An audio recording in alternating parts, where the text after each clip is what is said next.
clip is how I introduce my push method to my dog. This is how I teach the push method. Different trainers have different versions. My method is unique to me. I picked up pieces from the European method and have incorporated exercises and tools that help me to produce my end product. One thing that you can get started with is simply teaching your dog a targeting behavior. So what I'm going to do is make my hand interesting and present it to my dog, and then he's going to look at it. I'll mark it, or I'll use a verbal marker, yep, and the dog will get reinforcement. Then I present my hand, they touch it, I click and reinforce, present my hand in different areas like this. My dog will touch it, I mark it, I reinforce. Once I get that, I'm going to start looking for a sustained touch, which I'm going to call push. So I'm looking for the dog that can target to my hand, but then I'm going to build on where I just want them to stay pushing into my hand. So I'm going to bring 7 out now. He does know how to do a sustained touch. Now, this is something that you do without the food in your hand. So I'm teaching him this. You can teach this even before you ever start push heeling. So this is just a good behavior that is going to add to the push heeling method. Okay, 7, come on 7. Yeah, good boy.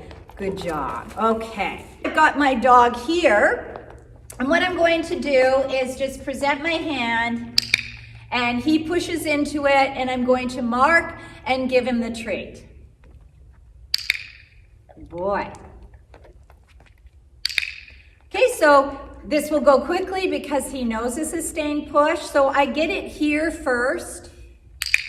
And I could even, I think when I started this with him, I was sitting in a chair, so I was more down at his level.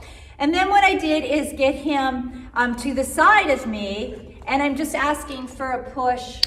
Good boy, like that. Okay, so my hand, no treat in the hand. Click and reinforce.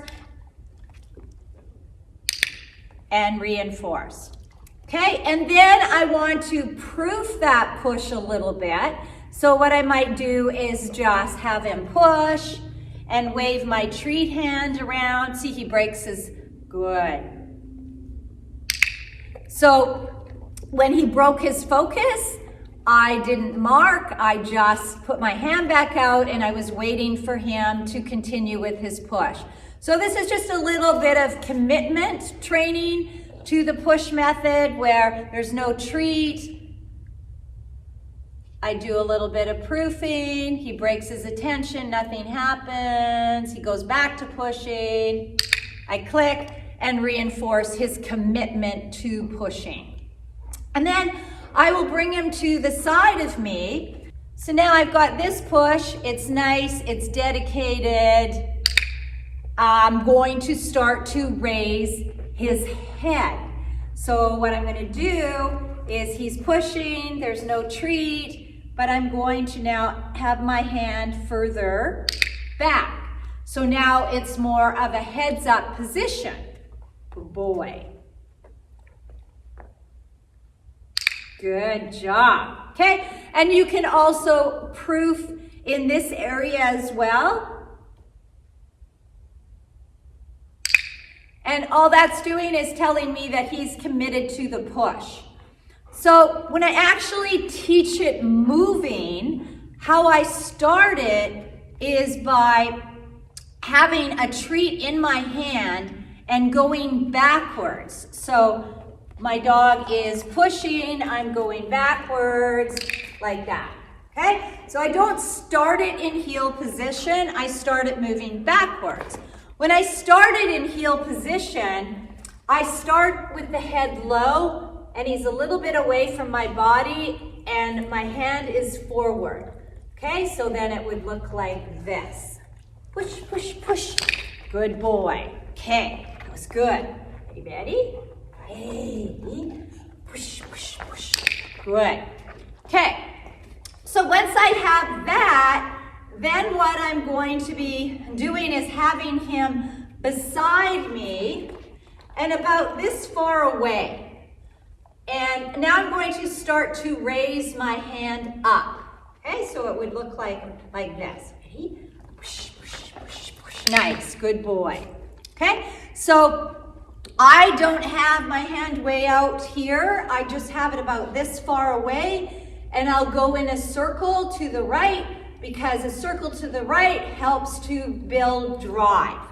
Okay, so then it would just look like, ready, go. Push, push, push, push, push. Good boy. Yep.